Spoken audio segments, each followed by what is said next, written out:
Welcome back. I am the Great Went, joined by T and Mr. Mike Ayers, author of Sharing in the Groove, and soon to be part of the first ever wook+. I can't say it's the first ever wook+LIVE taping, but it's the first time we've ever done a guest live. We did a couple fan arts over the years, which were strange. And we streamed a couple live shows, but we've never done like a sit down one-on-one type of interview that you're doing. So it is a little different and new. It's a little, it will be, and it's going to be fantastic. You have been out on the road a little bit, Mike. I know you did something in Hampton recently. How's the book going? How are sales? Are people, you're getting lots of positive reactions from everything I see online. Yeah, people have seemed to really love it. And that's a really good thing. Just trying to get more people to discover it. It's kind of like, I hope it has that momentum of like fall 97, where people just keep telling you about it over and over and over and over and over.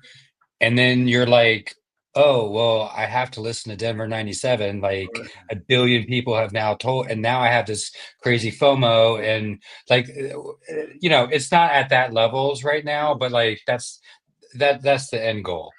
Right. It would be cool if you had all those audio tapes and you could lay it out as a book, an audio book with the people all actually talking. Oh, that would be fun. I do have a little cassette, like a portable cassette player that I'm going to bring to the 8x10, and I'll have my tapes from tour, from the 90s tour. We're going to have props. We're going to have props. Yeah. You're going to have note cards or something. So it's going to be a whole shindig. Yeah, I got sent my kid out to Walmart. She got me the extra big ones.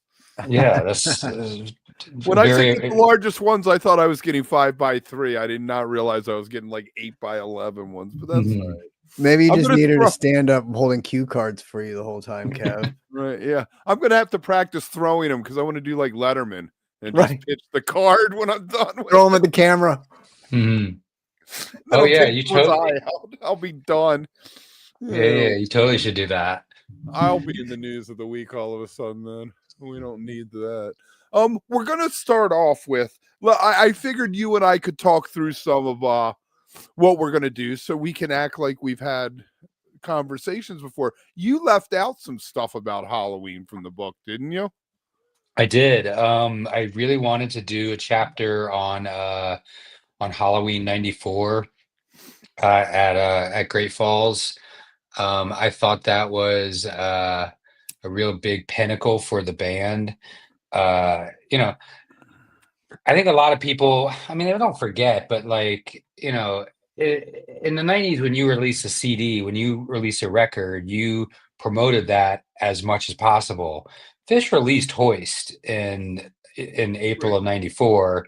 And, by July, when the Schweitz is going out asking for people to submit album requests that they want them to cover, like that was the focal point.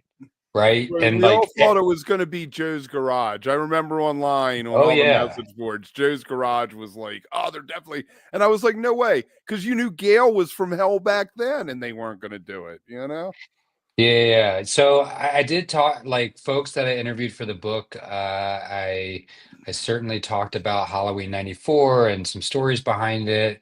So I'm going to bring those. I have a very fun story that I haven't told maybe once or twice around Halloween '95 in Chicago that I can bring.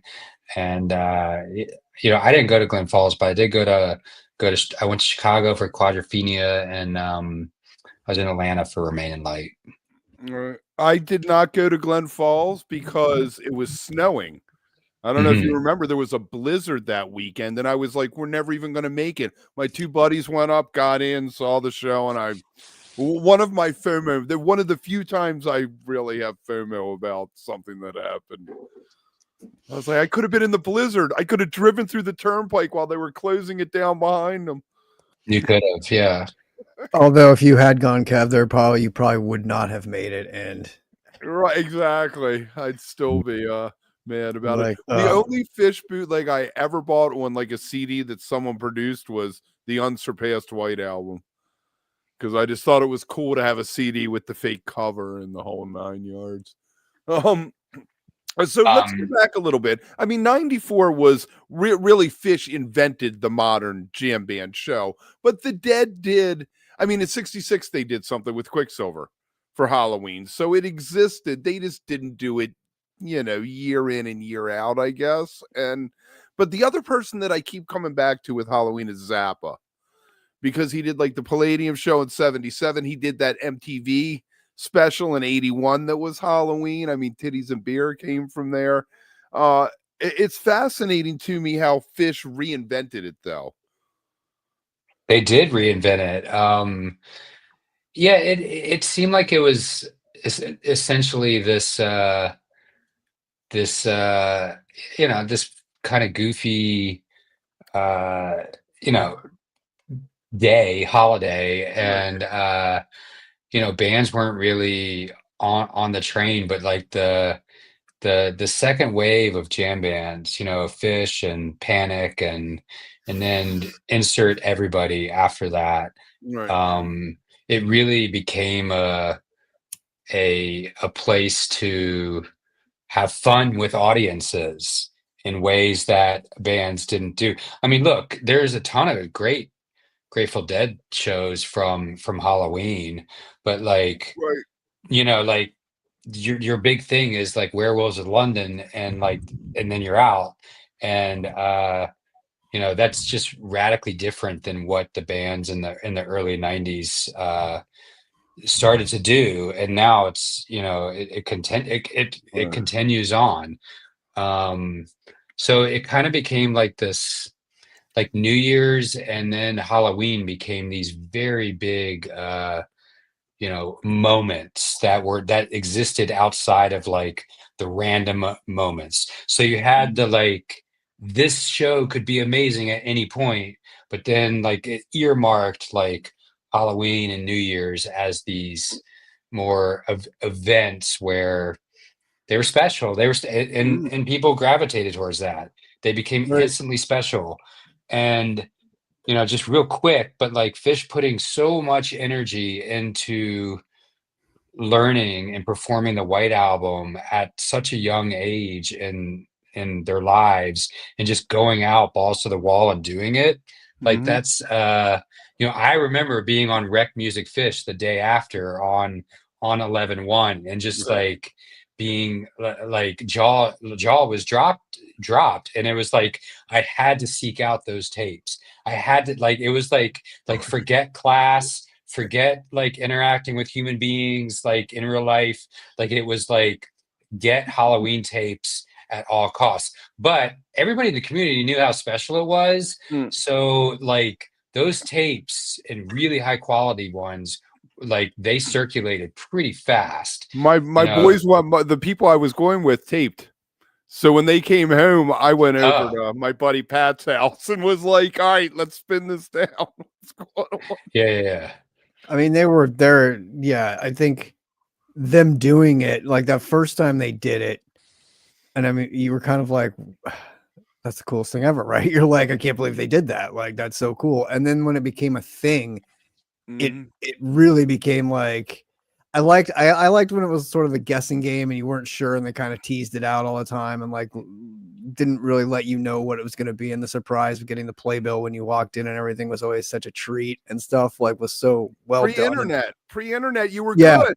No one was there to ruin it for you. And even when the internet happened, though, in 09, when they did, was it 09 when they did, whenever they did Festival 8, that was sort of the beginning of the internet, because they did like the countdown on the thing, and like the albums disappeared and things as they went along. But it was just such a unique thing, and you're like, this band is crazy for like doing this ever. Like, what are they thinking, and what album will they do next? And it was such a cool progression of albums that they did, like doing Loaded and doing like Little Feat and stuff were not like the typicals. Like the White Album, you're like, oh, that makes sense. But then to not do like Zeppelin or to not do like ones that you would kind of think they would do or hope they would do, or like an AC/DC or things like that were already songs they were playing.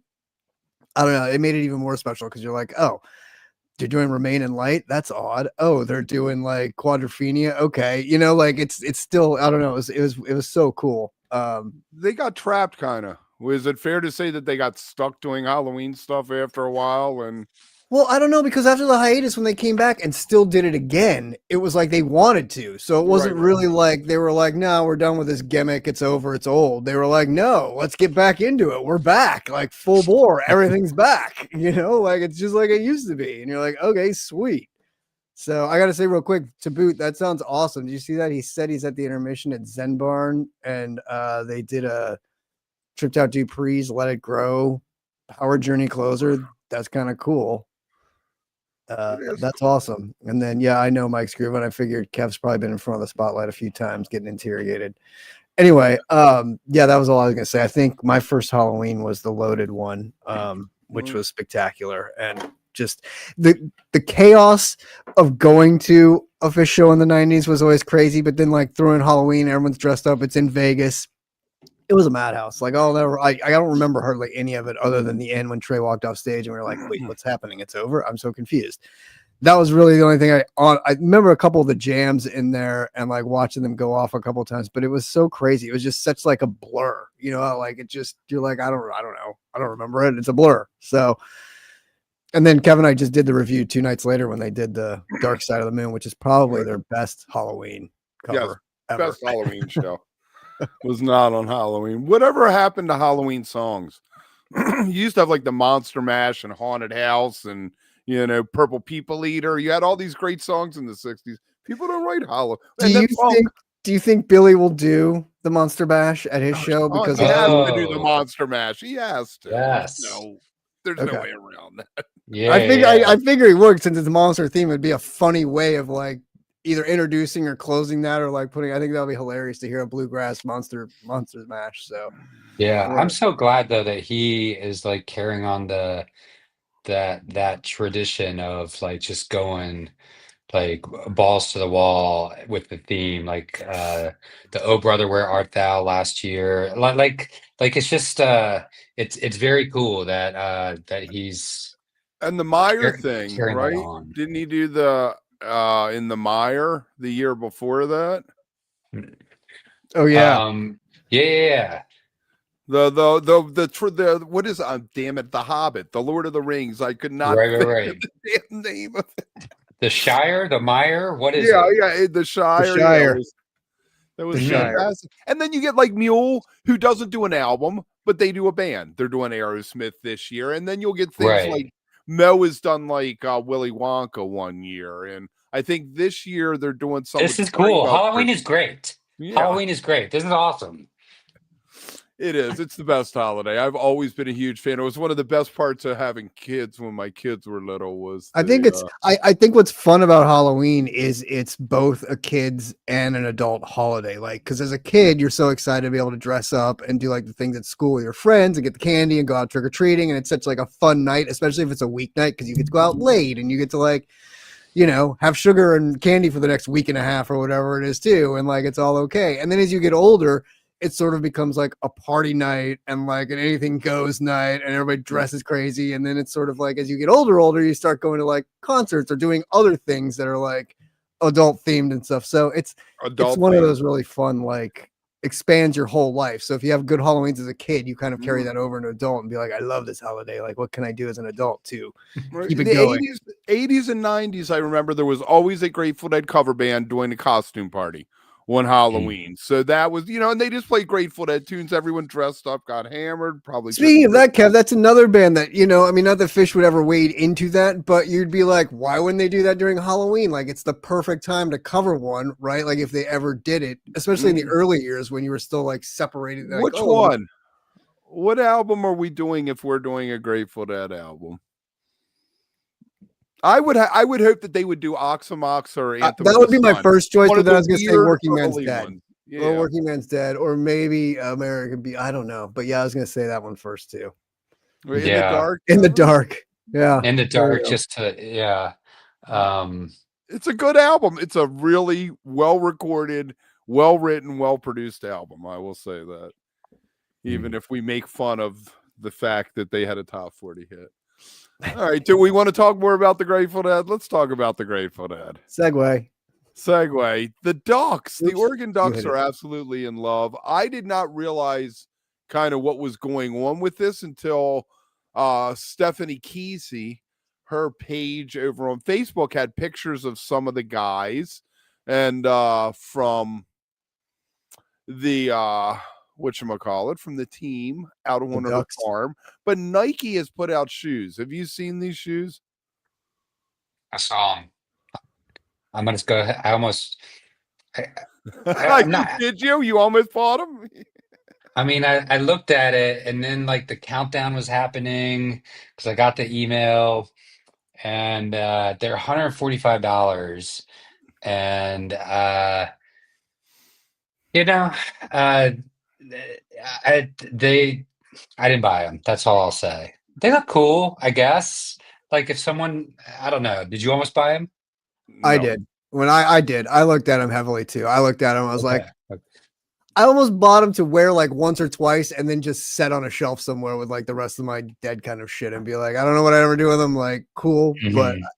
I don't know. They were the one thing that I thought was kind of fun out of like all of the shit that's come out lately and all of the merchandising and selling. It's so much. It's so Did much. you all see that they also released like paint colors? Yes. Paint. The red and blue official. Yeah. Yes. Yeah. Like like I will say, yes, I clicked on the link for the shoes. Did not click on the link for the paint. Let's try this way. What are you doing? Oh, You are I all don't over know. the map. Oh my I was God. trying. You got to fix this because my Me? computer's like freaking out. Oh God. My How do you other guys one. pull here? There you go. So there's the bus. There's them on the bus. I wanted to do the shoes, but for some reason, I'm gonna have to shut down Chrome, so it's gonna disappear. I'm impressed with how much they've really leaned into this. Like at first I was like, okay, they're doing it like the Ducks change their uniforms weekly as it is and have 100 different, speaking of costumes, 100 different uniforms they wear Right. during the season anyway. And so like this, I was just like, Kev's computer almost went up in flames. So you see smoke rising in front of him. You're like, oh crap. That's why I got the other computer. That's why we have two of them now. Yeah, that's right. He has double computers now, Dave. So there's two Yeah. of them there.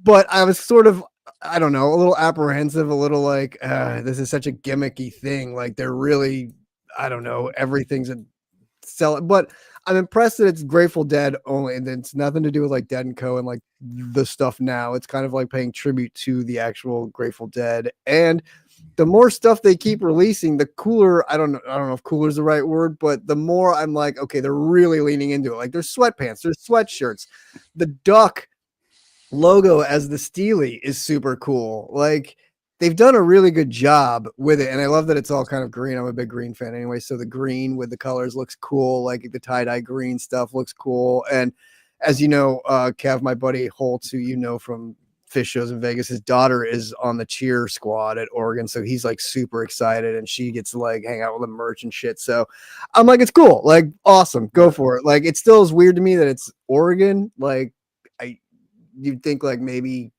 Humboldt or like San Francisco or something would do it, but they don't really have football. So, and like I said, they have Nike behind them, so it makes sense to spend the money. But I don't know, it's kind of Nike.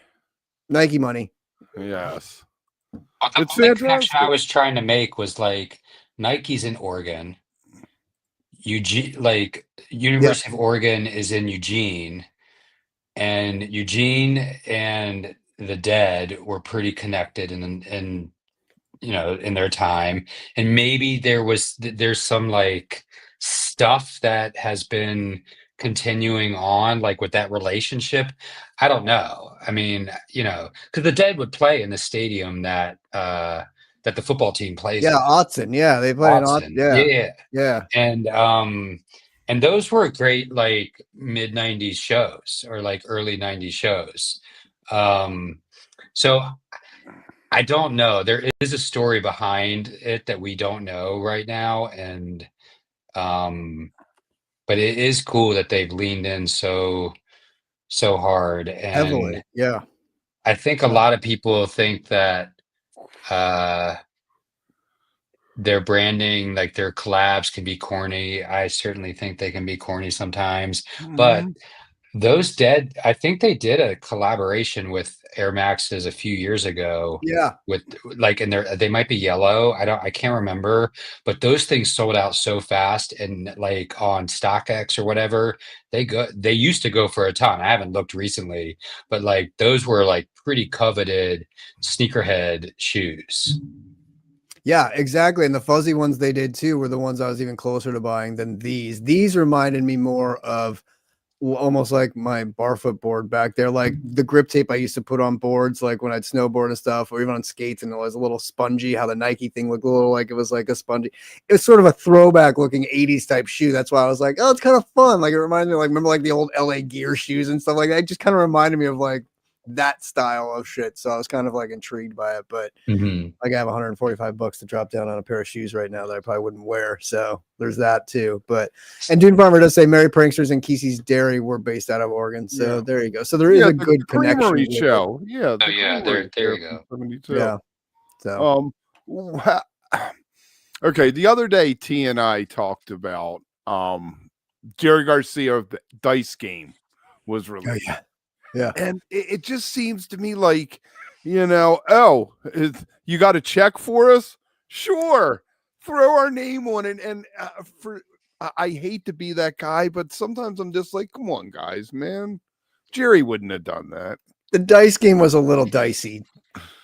So I did there, but I wasn't really. Yeah, that one was a little sort of. The sports might go back farther. Remember that Olympic team?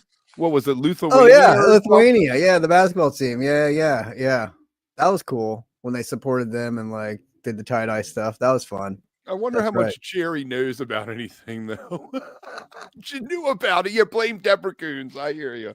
That's what we hear a lot of. Yeah. So there you go. Sorry. Here's my great transition. We got you doing it? Can you skip us to the next one? Yep. This one I didn't understand. TC is like dying. I mean, he only played on Anthem of the Sun and Live Dead, maybe Oxamox, I'm not sure, but he needs money for cancer, whatever he has. And the Grateful Dead are making tons of money selling tennis shoes. Couldn't they like help the man out? But instead, we're having a benefit concert with Mark Coran. Prairie Prince is going to be there. Scott Guberman, Sam Whitman. And then we'll also have Sunshine show up from Sunshine Garcia. Becker from Further is going to be there. Reed Mathis, Dave Gans, bunch of big names. Bob Braylove, who's played with TC over the years. Here's the question. Does a band have any responsibility to former members if they are as successful as a Grateful Dead is? Or a former member that goes back 50 some years, 50 plus years. I mean, did they leave on good terms or Yeah, I fine think TC was terms? just a weird dude, and they were going in the acoustic direction, and he wanted to do prepared piano. And So there's no like animosity or weirdness. no, I mean, they let Mickey Hart back in the band. If anybody wasn't coming back, it was Mickey Hart. Right. I think how much was he like still in touch with them though, and like through the years, was he still close with them? Right, he didn't do the family reunion thing at Alpine that year. He wasn't invited. Didn't So I invite think him it's or kind Vince. of one of those things. I mean, yeah, he does deserve the help. I Yeah. agree, Oh, but I think it's one of those things where you don't know the inside politics of stuff, right? So you never know how that guy's a jerk or like we never whatever. not in the circle of trust anymore. There. But I think the Dead cut you off once you were out. Yeah, it's funny though. I don't know. I feel like yes, to a point, especially like, stage people or people that work with you for 25 years or 30 years and help you out with stuff and then go off and do something else, but then 10, 15 years later come down with can't, you know what I mean? Then I think yeah, we should help that guy out. Yeah, we could throw a little bit, you know, kind of like the thing that everyone argued with Trey and James when he had, and everyone's like, oh, Trey's not chipping. And I'm sure behind the scenes he did plenty. You know, I'm sure there's that in there. So, you know, you never know. You never know, honestly, what's going on behind the scenes. You never know people's relationships with things like that. So I'm sure there's a lot of drama and backstory when it comes to those kinds of things. But it's sad to see either way. Like, you never want to see somebody, you know, in dire straits needing money for cancer treatments and shit. That sucks. Yeah. I mean, the health insurance, obviously this goes to much larger problems that we aren't going to get into. I got yelled at for mentioning the No Kings rally the other day. In a comment, and fair enough, whatever. People don't watch this to hear my political views. I could probably piss everybody off watching it from one end of the spectrum to another, but forgot what I was gonna say. Yeah, exactly. You went off like talking your shit about yourself and forgot what you were gonna say. I will say this though, Kev. I look at it like this: if we ever got huge and made it big with this, and we're like blowing up, and then Fam came down with cancer or something, or Chad came down, we would throw him the money. We would definitely help them out, like without a doubt.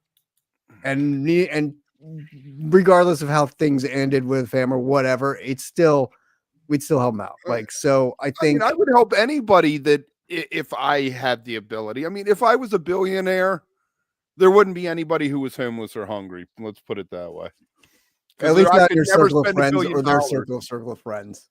If I was given $10 million, I could probably live the rest of my life off that because I live simply. I would hope so. 10 million, that's a pretty good chunk of change. And that seems like a lot. Well, I mean, what? When you're in your mid-50s, what do you got? Another 30 years at best in you? Like, I think you could live off 10 million. I was thinking 20. Well, I got kids, you know. But I mean, if you get 10 million, you pay the house off, you pay all your bills off, you invest it, and you could live off the interest of it forever. Anyway, let's move on to the jam band roundup and talk about a bunch of stuff that has nothing to do with jam bands. Mike, we talked to this guy, Tommy Dorfman. Do you know Tommy Dorfman's story? Yeah, he got who's he suing? Live Nation? Ticketmaster, yeah. He's been 15 years fighting with him. 15 years. And they postponed his court date. Like he was supposed to go last Friday and they screwed him. But yeah, another delay tactic, another push it on. Right, but on the other front with that, there is Congress has gotten into the mix. You remember Marsha Blackburn? She is a senator from Tennessee, I think. Yeah. And then Ben Lujan, who's from New Mexico, have gotten Live Nation to say that they are going to embark on internal reforms. In other words, please don't get involved in our business. So they're going to use AI's machine learning to detect fake duplicate accounts. They're going to probably ask people for their social security numbers from now on when you want to buy tickets, which is a lot because you can get fake social security numbers. How are they going to verify them? Well, that, and once they have that information, is it just like on their website? They've gotten hacked before. Like, do I want Ticketmaster out of my AWS the other day? Amazon's cloud services took down half the internet the other day. Yeah, so I think that's just a terrible. The solutions can't be worse than the problems. Like, you can't just add more shit onto like what you're trying. Oh, you know what? Maybe if we collect everyone's social security numbers, that'll be great. Like, it's just. It's not that hard. They're just so afraid of losing money or somehow not having the power that they have that it's just ridiculous that it just keeps going on. Like, it's one of the most interesting things is they're getting rid of their resale thing, right? which they argued was never a problem or an issue or whatever, but then they're also like, we'll just get rid of it. So, there was an issue and a problem with it anyway. Like, it was supposed to help track tickets going to vendors or scalpers or whatever. I think it was more used by the scalpers, obviously, for shit. So resale broker management utility Trade Desk is also going. That was the one. The Trade Desk was the thing that they said they never use or wasn't even a thing, but they're getting rid of it. So, it was probably bad. Right, they're trying to get out of which is crazy though. I mean, there has to be some kind of they need to be broken up. They know that that's what's coming. They know they are going to have to be broken up. It may take a few years. There may have to be other, but if you have a Republican and a Democrat both doing this, the thing is, everybody, even politicians, have kids, and they're the ones getting hit with the $500 Taylor Swift tickets and having to pay for. Well, and then that's just it. Like everything, once it hits home and you have to deal with it, or your kid had to deal with it and got screwed out of something, and then you're like, oh, wait a minute. This is what normal people have to deal with. This sucks. Right. Like I just can't call in my favor like usual and just get us Taylor Swift tickets from somebody. I have to like actually buy these tickets. This sucks. Right. Yeah. It's crazy. Anyway. Which, like, I'm wondering too, was it when you talked to like the bands and stuff for the book, did anyone ever talk about ticket, like, especially back then? Because, back then it wasn't even really a thing, as we've talked about it a lot, about how there was always the promoters that were getting paid, and then like the venues and like all of that stuff. And it seemed relatively easier back then, I want to say, or relatively more, I don't know, not as like corporate or not as like insane as it is now. Did any bands ever talk about that back, like when you talk to them about anything about the No, I mean, the 90s was pretty big though, with Pearl Jam going after Right. Ticketmaster. Like they were essentially like the poster child for hitting up. And then fast forward 30 years later, and I tried to get Pearl Jam tickets for Boston Garden last year, and it's like dynamic pricing is like $500 for. I'm like, good God.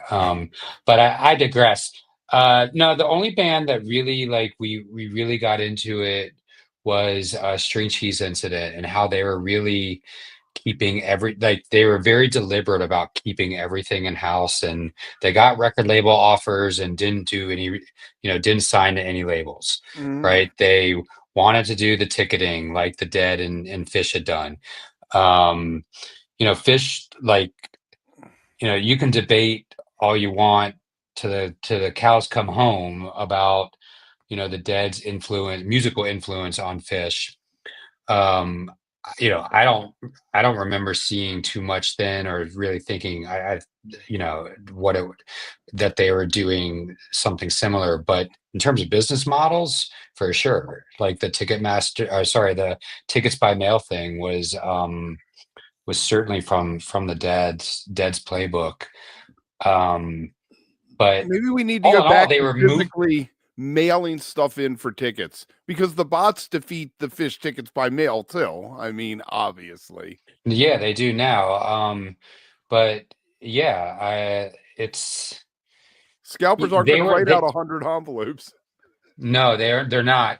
I do remember them. Like there was this sentiment though that we didn't really need a record label, and because they could see tickets being bought for shows, and at the end of the day, like they were paying their bills and growing.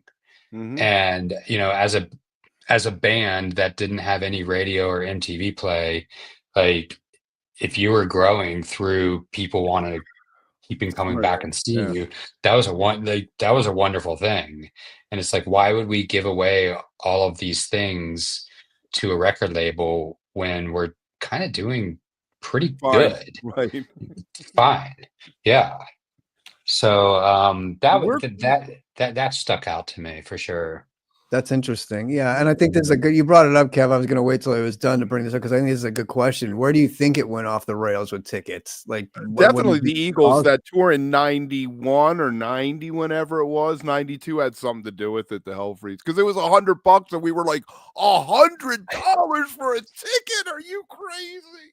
Right. And because it was that, I think anything around that time, though, all those reunion tours always jacked it up. I think that was the one that took it over. And then they realized they could sell certain seats for more. All of a sudden, then you had ticket zones, Right, exactly. And then that was the other thing. Instead of like the GAs for everything, you started getting sections and seats, and Grateful Dead were always good about that. I got front row seats once. The guys started printing tickets out 5 minutes before they were supposed to go on sale, but I got front row seats once and paid face. It was $22.50. There you go. I think Dingus is onto something though. This is great. Let's go back to Mike Damone's 5-point plan. Damone. Yes. What is the 5-point fast plan? time? The best scalper in the business, man. Oh, that guy. Right. Come on, Fast Times. Yeah. Fast Times. Yes, I remember that guy now. That's where all the problems started. Yeah. Right. No, wait, Damone was trying to make a buck in high school. That guy was way ahead of his time. Way ahead of his time. Everybody, like, the thing that is different now is that, you know, everybody knows somebody, or maybe it was you in the 90s that bought a fake ticket from somebody in the lot and got burned. You don't really see that anymore with all the phone tickets. You know, the fake ticket market has really plunged. Right. At Boston in '94, the night they did the great show with That Would Be Something. My buddy and I bought tickets from this guy, and then when we walked away, we looked at him and we had the exact same seat. So we knew we got burned before we even walked up. But we were like, fuck it, let's go try it. He's in front of me, he gets popped. I cut over 4 rows and they let me in. They didn't catch that I like ran off from him, and I just ditched my buddy and went in and saw the show. The fucked up thing is when I went back to where the car was parked, he was gone. He left your ass. You're like, you know what? Yeah, of course you did. There was that one trick that everybody told you to tell a fake ticket from a not fake ticket. And you took a lit cigarette, and if it turned black on the back, the thermal by paper, holding it, yeah, you were good to go. When I worked at the 8x10 years and years ago, one morning, I used to be there at 11 o'clock to work the Ticketmaster window sometimes. One morning, the owner comes in and he's like, I got a buddy coming in. And this guy comes in, he's like, I'll run the machine because something was going on sale that morning. And he got in there and just took over and started printing tickets for himself. The 3 people that showed up online, he was there 20 minutes, walked out, handed me $100 bill, and he was like, thanks a lot, man. I was like, I want to point out that $100 talked about though really quick. This is classic. Yes, exactly. Great. Charles Jefferson's for Earth, Wind, and Fire and Little Brother. I got you down. Love it, Mike. So good. I want to go back 2 things. One is to your point about the fake tickets. Yes, it's helped not getting in the door with fake tickets, but the problem is I've seen so many people, especially lately on Cash or Trade or StubHub or what are the other ones? The one I always use, SeatGeek, that get fake, that don't get tickets, like pay for, but then they get there and the venue's like, oh, we don't have these, or these aren't real. And then you got to call StubHub, which is insane to deal with because it's all right. So then you're in this mess of shit. And that's a huge problem too on the resale market, is that issue. And then I was going to say too, with the mail orders, to your point about Kev, the bots flooding in, was at least with mail orders, I would rather have a human being on the other side denying me than knowing I got screwed by a guy that's like got a bot farm going or something, you know, that's screwing us out of it. At least when you send it in and you got the rejection from it, you're like, my envelope wasn't cool enough, or my letter didn't have enough cool things in it, or, you know, Mary wasn't thrilled with mine, but she was thrilled with this guy, so he got it, you know? And like, it just felt better to get that rejection nowadays, thinking back like, oh, at least it was a human that said no and not like getting screwed by something else. And I can't remember who put it up here, but somebody said like, yes, with the, you kind of got, you got grouped with the kind of the same people, like if you got them. So it was kind of cool because then you're always like, oh, you got the mail orders or whatever. And you kind of were in that sort of. Were they not the coolest little tickets though? Yes, they were. The whole process was cool. Like decorating your shit and sending it off and praying every night and hoping, and then either getting rejected or fulfilled. And you're like, yeah, it was great. It's great. Sucked getting rejected. You could tell by the weight of the envelope. Yeah, exactly. It's like when you get the letter from college. You're like, oh, I got the thin envelope. I didn't get in. the one sheet letter as opposed to the packet. Exactly. Oh man. So do we hate you two? I've never asked you about you two before, T and Mike. How do you guys feel about you two? I like you two. Do you hate them? No, a lot of people have a lot of There's a lot venom of towards opinions about you two. Bono. I Yes, there's a mean, lot of like I've seen them a handful of times over the years. I don't really care Fantastic about show. their Fantastic. later. Yeah, it's great. Uh,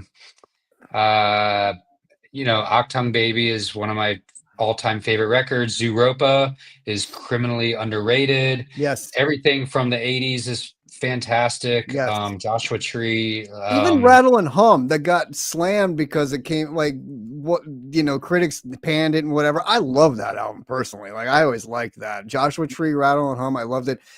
To your Actune Baby, Llama's doing this thing with 90s records, like your favorite albums or whatever, and that's the one I chose for that because it Oh, was such an amazing album, first of all, I thought.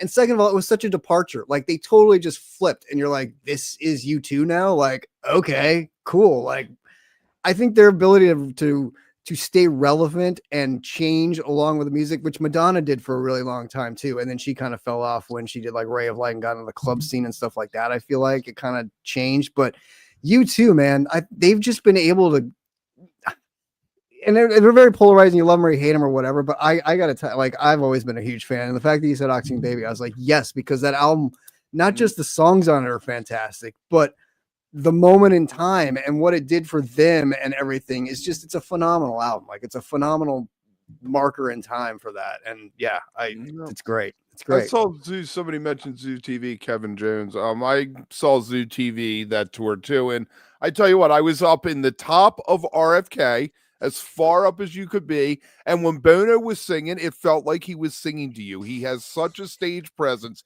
even in that huge cavernous thing that was. He commands the RFK stage. Stadium. Like not a lot of people can grab you like that and hold you for the whole time, and he does that. And it's amazing to watch. I saw the Actune Baby tour actually, and Public Enemy opened for them on that tour. They played Mile High Stadium, and part of I was like, Public Enemy, that's all. Like, yes, and actually, I think I've told this story before, but after the show, I was with like all my fraternity brothers, and we all got separated. And I ended up at the Holiday Inn right next to Mile High Stadium, and went up to the top level to find my boys at the bar. None of them were there, and I got in the elevator to come down, and Flavor Flav gets in the elevator with me, and it was Flavor Flav and I in an elevator, and like I was like, oh shit. And he's like, oh boy, going off, and I was like, no one's ever gonna believe me that I hung out in the elevator with you. And he pulls out this little like card and he signs it, and he's like, I rode in the elevator with Flavor Flav, and handed it to me. He's like, now everyone will know. I was like, oh man, thanks. And then we went down the bottom floor and walked out of the hotel, and their van was sitting there. And I was like, oh wow, Chuck D is just like, he's sitting shotgun in the front of the van with his hat down, just sitting there like that. And I was like, oh my God, I couldn't bother him because it was like, fucking college white dude coming up. So I was like, just looking at him was enough for me, and getting to hang with Flav. That was my favorite. Like, that's also why I love you too, because that night was just awesome. Like, that night was fantastic. So. I met Chuck D in DC. He played with Primus and Anthrax, Public Enemy. Nice. And he came out and was standing out there in Anthrax set by the soundboard. I walked up and I bought my Public Enemy shirt. He signed it. That's and it was awkward though. I was like, I felt like saying to him, "You're short, dude," because he was shorter than me. And I was like, but I didn't say anything. And I was just being awkward white dude, like you said. And then he looked around and he's like, "Oh no, Flav's coming out. I'm out of here." And he just disappeared. And Flav came out and like everybody just, he was like a Fear of the Black Planet, the radio station out here played it like all the way through a month ago or so, and I caught it, and I was like, I haven't listened to this album in so long. Like, you listen to like certain, like, the hits and shit, but like I haven't listened to that. That's another album right up there, like that. You're like, holy shit, this album, even today you throw it on, you're like, this is powerful shit. 90 to 92. Like, 90 to 92 had so many fantastic albums. Did. Yes. When I was thinking about it, when I got to the late 90s, I was like, oh no. Totally. So it was a turning point, I think, for a lot of bands entering the 90s, those like the early 90s. So it was kind of that, like, you're out of the 80s, sort of that 80s pop synth sound is over. How do we change before grunge really hit and came in? How do we, like, further the advancement of our band or our music? That's why I picked Sonic Youth Goo for my album. It was ringing it in there. The reason I mentioned you too is they won the Woody Guthrie Award, which I feel like is cool for them. But the set list they did, it was just Edge and Bono. They did Run Into Stand Still. They did a Guthrie tune, This Train is Bound for Glory. They did Sunday Bloody Sunday, One, Pride in the Name of Love. I mean, they have a catalog that you can go see them and know every song. They're one of those bands. Oh yeah, and I did go to the Octone Baby show at the Sphere, Oh, and nice. it was fantastic. And the way they actually did it was cool. Like they basically played side one, start to finish, and then they played a handful of songs, like random songs in between, or for like the next couple songs, and then they played the side two, and so they kind of split it up like that. The visuals were great. Yeah, I was really impressed. And it's for a certain person who came of age in the early 90s, and was not coming of age during Joshua Tree, right? They were still like in seventh or eighth grade or Yes. whatever. Octane Baby was it. Like Octane Baby was the record. It was it. I used to have the cassette of War. Mhm. See, I'm dating myself here. But that's a great point because like so many of my friends, their older siblings, sisters and brothers were big fans of U2 from the 80s albums and sort of that college radio thing, which trickled down to kind of us. Red in Rocks, man. high That school. Red Rock movie Right. was Of course. just Of course. So then when Acting Baby did come out and it was such a departure from those songs, it felt like ours, like you're saying, like it felt like Yeah. that next generation's music. And you're like, oh, now they're our band, and like, yes, the older kids came along with it. And we're like, oh, this is different. It's cool because it's of the now, but that made it feel like they're not a nostalgia act, not like this classic rock band anymore. They're in the now. They're in the 90s. Is it weird that U2 was the first band at the Sphere? Yes. And it was a good run too. It was Yeah. like August to February. It was Yeah. like it was really healthy. The other record that I get a lot of hate for, or at least like nose is turned up a little bit around that same time, but I had those exact same thoughts, is REM's Out of Time. Yep, it's right there. Yeah, totally. Like Totally. I love it, and okay, shiny happy people, whatever, but like the whole thing for me, start to finish, is just but again, it was like when you're kind of like when you're discovering things and discovering music. Mine and it's was Green. When I was in high Green. school, Green Yeah. came out. So Yeah. that one sticks in my head. And That's it. And like that like plays a huge part in like how you're going to grow up and remember a band, is that record that came out that was new for you, right? Yep. And you weren't like poaching off your older brothers or your cousins or your parents. Like that's why like Fish, like when I went to my first show at the Patriot Center, like the crowd had, they dressed like a Dead show, but it was so different, and like the energy on stage and the weirdness of the songs, and it was funny. And you leave think, oh, this is for us. This is not like my parents like American Beauty vinyl in the basement. I felt the same way going to Dead shows. And I went to a Dead show. I was a little kid. The band was old. Everybody seeing them was old. I went and saw Fish, and I was like, those guys are my age, or close, close enough.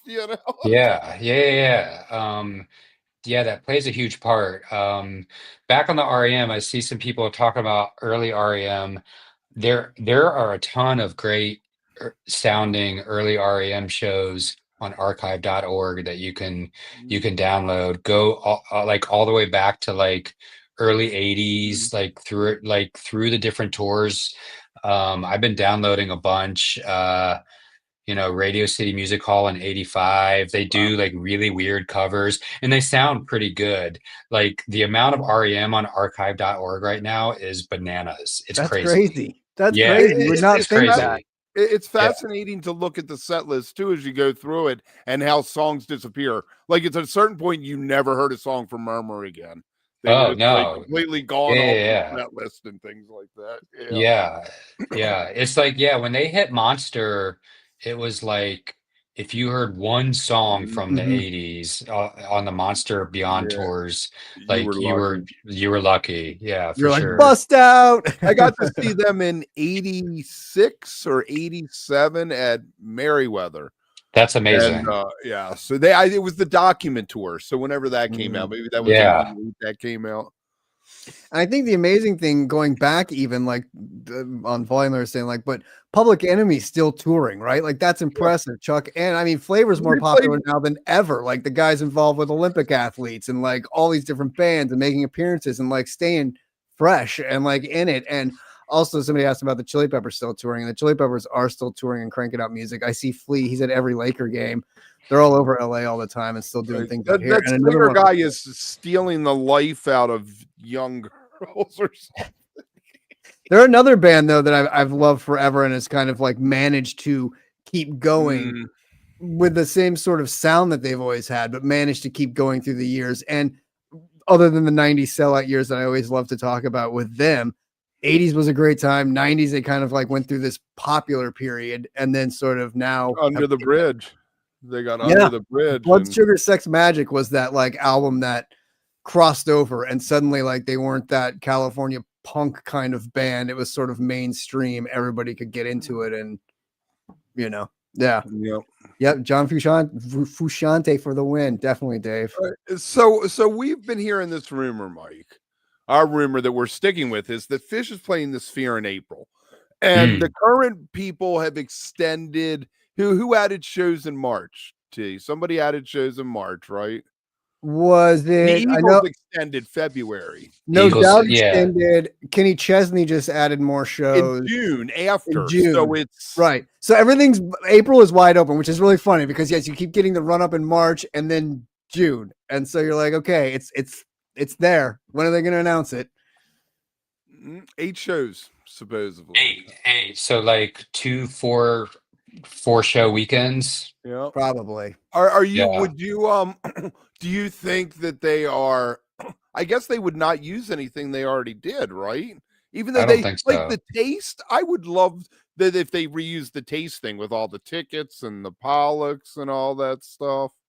That's cool. And the dog licking during Yeah. YEM was insane. It was like, Well, you can't do that one again. Probably you can't get away with that one. yeah, maybe do a cat doing Right. something like an animal doing something close up. That's all we want. How about for one Fishman song. lifting his dress? Well, yes, from the grainy footage from Halloween '94, or whenever it was. No, he just stands there and they get a camera underneath him, and he just Oh, they're live. that's the show. That's night one. I'm sorry, That's night I'm one. scaring off people. Like the numbers are just dropping. They're like, oh no, what are these people doing? What are these people doing? Yeah, that would be great. I would definitely try to We want a get box, out man. there We for gotta one get of a them. box, and then we can just broadcast live, like at set break and after the show. We could do the Oh, that'd be after cool. show live from the Sphere while we're sitting there. Dude, I That would gotta be tell you, amazing. like the VIP suites are obviously everywhere you go a suite, but the ones at the Sphere are so cool. Like just the fact that you can skip the line and you get to go in that special like entrance area with everybody. And then when you get in and the suites are like fully stocked and loaded, but the view from them, like it's spectacular. And Kev, we should totally figure out how to write it off and invite like, what is it? Like 20 people. I think the suite 10, I think there's a 10 and a 20 person ones. We need should a have whole production crew. because we talked about it before with Tim, and I was like, you know what? If you charge everybody whatever it was, it would come out even, and it wouldn't be much more than you'd be paying for a regular ticket anyway, and you'd get to sit with all your friends and have like a ridiculous experience. It'd be so worth it. Like, And I wouldn't be feeling vertigo or something. I heard those 400 seats are. You're once you get there. up top, it's a little hectic. They're up there, but in Dead and Company, they're gonna do. Are they back too? I heard that they signed a 3-year contract, so they owe another year, which would be this year, probably July and August, and then they'll add shows into September, because that's what we figured out as their pattern. Announce 10 shows once they, no doubt, boom, sell out. But that's who the other people were. No Doubt is in March, right? I think I That's was trying in to figure out June, I June. I think. think. Yeah, I think Yeah. they're in June. I think. I can't remember So how the they're order. after Kenny Chesney, probably. Probably. But Interesting. yeah, it seems to be like, I think, as Kevin and I said, I think you sign on for an 8-show 20 run, shows 10 and they show only run, announced 10. right? And then it's like, but you have this extra month planned out in case you need to add more. And it seems like everybody adds more once it gets going, you know, because their fans are like, let's go. You know, like I think No Doubt can add shows. Anybody can play there, because I never felt like No Doubt was like this huge band that, like, In Sync I get, because, like, yes, on all those people that grew up with them, it or changes no, the Backstreet question. Boys. Right. It changes the question. Who would you want to see play there? Because some bands I would think wouldn't be able to, but definitely an Iron Maiden or a Tool. And I think both Tool would be those bands insane. would have the visuals and just, can you imagine Iron Maiden there with an eddy that went to the ceiling of the sphere? I mean, right?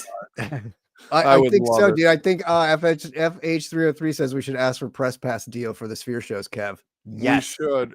Yes. We're gonna have to call in some favors. So And Dave, FH303, seeing the Chili Peppers before their first album is awesome. He commented over there. Like some of their earlier stuff too, like what was the everything before Mother's Milk? Because Mother's Milk, Freaky Styley was in 85, I think, and then the Red Hot Chili Peppers album, which is the one that has Behind the Sun on it, right? That was the song that got me into them. Was when I heard that, I was like, I like this. And I always had issue with Hollywood because they totally redid Africa as Hollywood. Come on, man.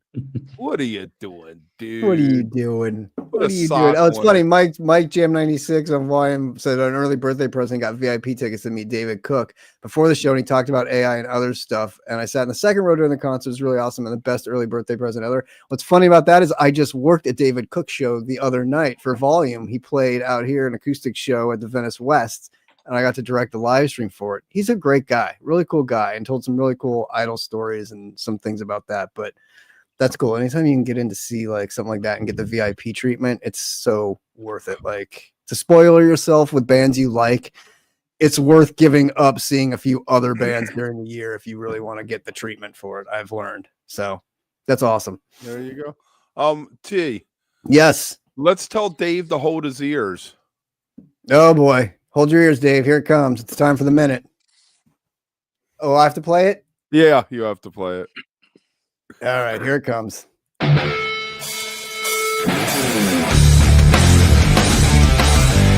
The Neil Young Minute. All right. So Neil Young is re-releasing, like he loves to do, a 50th anniversary. Tonight's the night.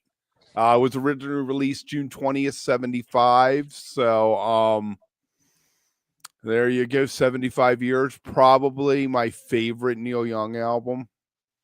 Really?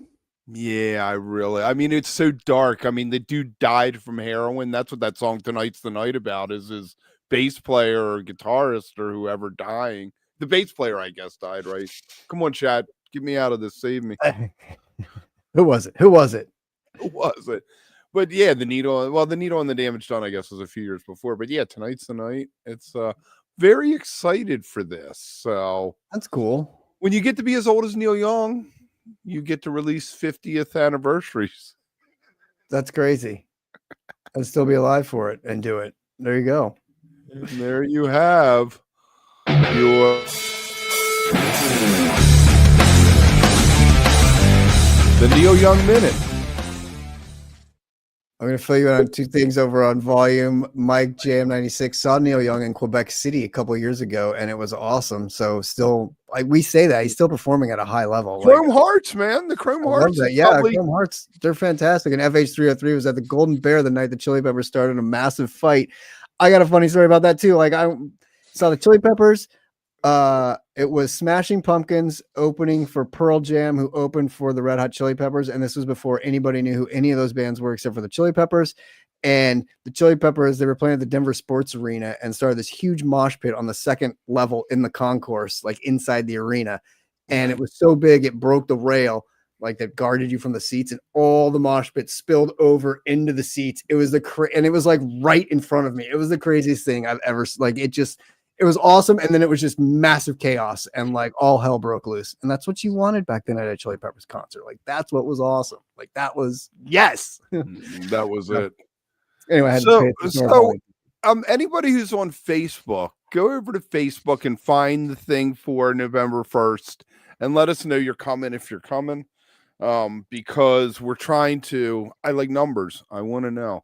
I hope everybody who is in Baltimore for Billy Strings on the 1st of November comes and see Mike and I do our thing. We'll probably talk Halloween. You probably will hear some recycled stuff from the top of the hour here, but we're going to get into lots more. There's some secret stories. We're going to have props.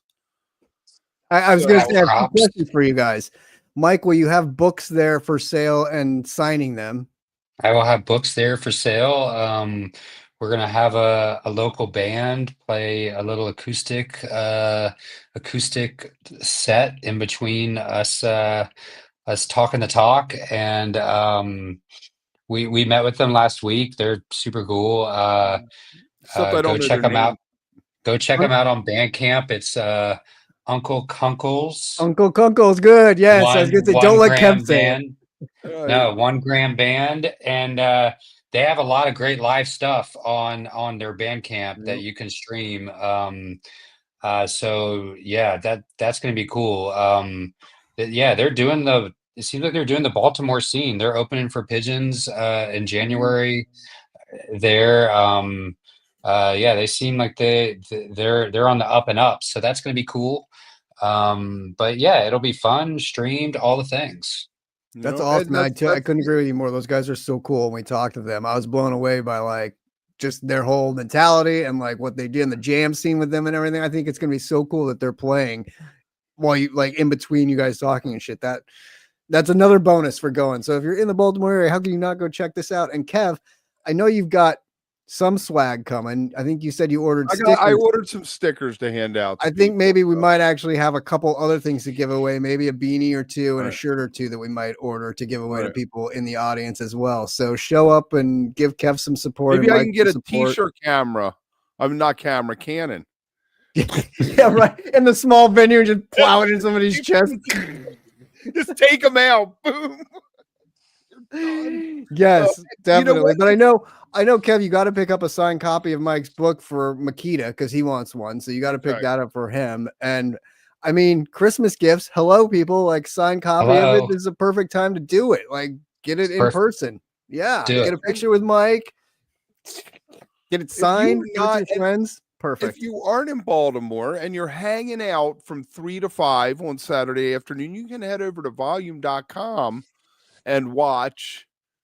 I'll be in the chat. I'll be hanging out on volume.com in the chat, chatting with everybody, trying to give Kev some cues that he might or might not be reading off the screen a la Trey, trying to see what questions I'm asking and what to say to Mike. Right, yes. So I'm going to have to figure out, make sure I have Wi-Fi, or you'll have to text Mike directly. Yeah, or your kid and text her and be like, tell your dad to do this. If you're over on Volume, you're going to be able to, and you're watching it live and you got a question, we're going to do a Q&A section at the end. Probably spend the last 20 half hour or so doing that. And if you have a good question, we'll let T decide what a good question is. That's right. I'll feed it to them. We'll be on Volume and we'll be going through it, and we'll feed it to those guys and find out. I think I'm so jealous I can't be there. I'm really bummed, but this is going to be awesome. And hopefully it's the start to some more of this stuff. And Mike, hopefully we can do this again with you even and do a West Coast one. Come out here and we'll do some West Coast shit and get some people out here. Well, you know what we could do? Like when Fish next year, does summer tour, when Fan Art does one of his things, maybe Mike and I and you can all get there and do a live thing there talking about the book, and you could sell the book. Yeah, anything, whatever we could do. Anything we can bring him out here. I mean, yeah. Oh, okay. Now you want me to come to the other side of the country? Come on. That's what it is. Yeah. Mm-hmm. All the cool people are over here, T. Hey, once our studio is built down the street, man, you need to come out. We'll do all in-person interviews. It'll be awesome. So it'll be even cooler. There it is. There you go. Mike, you got a website, right? We can buy the book there. Is that preferred? Yeah, Yeah. DM me. People DM me. Blue Sky, Instagram, Twitter X, whatever you want. Like whatever you social media around. He gets Yeah, around. yeah. People DM me, and it's That's good. the way it works. It's all good. I ship them out, and but you can get them wherever you want, Right. bookstores, But why give Jeff wherever. Bezos a buck of your money? Right?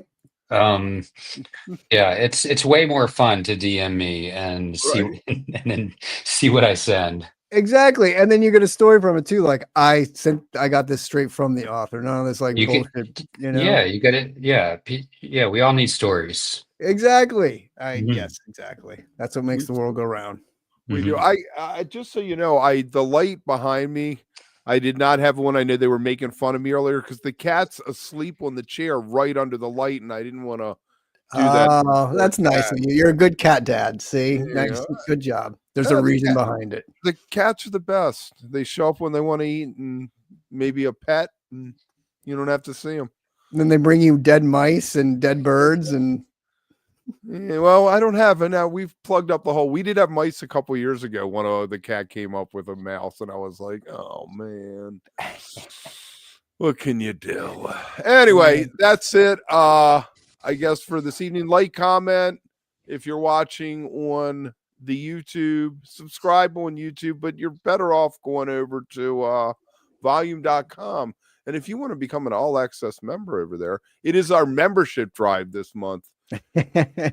Do not our membership suffer, drive until the end of the year. right. Do not suffer future regret and go over and become an all access member. We'll be back Friday. This Friday, we aren't doing it, but next Friday, we're going to be introducing a slightly different format. And Amanda, your PhDJ, will be joining us on most Fridays. Oh, she's not going to be there this Friday? No, she has a meeting. I sprung it on her too late. Oh, man, it's just you and me. I was looking forward to seeing her. And then on Mondays, it's just me and T. And if you go over to Volume, you can see a fantastic thumbnail for it. That's Anyway. right. That's right. Anyway, Mike, thank you. Always a pleasure. I wish I was looking forward to guys. it. We got finally 9 meet you days in person one day. Yeah. I can't wait for that day. Hopefully, it'll either be at a show or an interview in person that we can hang out with. But We if got I don't 9 see you or 10 before the days. first, have a great time with Kev. Knock it out of the park. You guys are going to crush it. Everybody in the audience, if you're in the Baltimore area, get a couple of people, throw them in the car, and get your ass down there for a good show and a great interview. And it's right by Cross Street Market, 15 minutes from the venue. You go over to Cross Street Market. It's a really cool spot. You can get a beer, get some seafood. You like the oysters, you can get the oysters. I think the chicken liver place is gone, but they used to have the best chicken livers and Western fries. If you don't know, you don't know, but sorry if you don't. Like they say, if you don't know, you don't know. I like that. It's not if you know, you know. It's if you don't know, you don't even know. Like they say in Biscuit Land. Sorry if you don't. We'll see you guys soon. Hang out.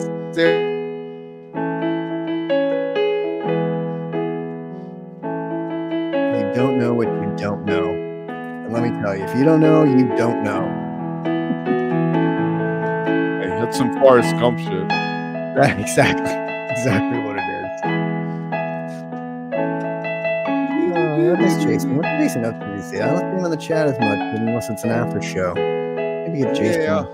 Well, it's also a Wednesday. It's off season. I know, but he's always there. It's his music. We need to get him to do some more music. Yes. Maybe he's doing curling. Maybe. Y'all come back now, you hear? See you guys.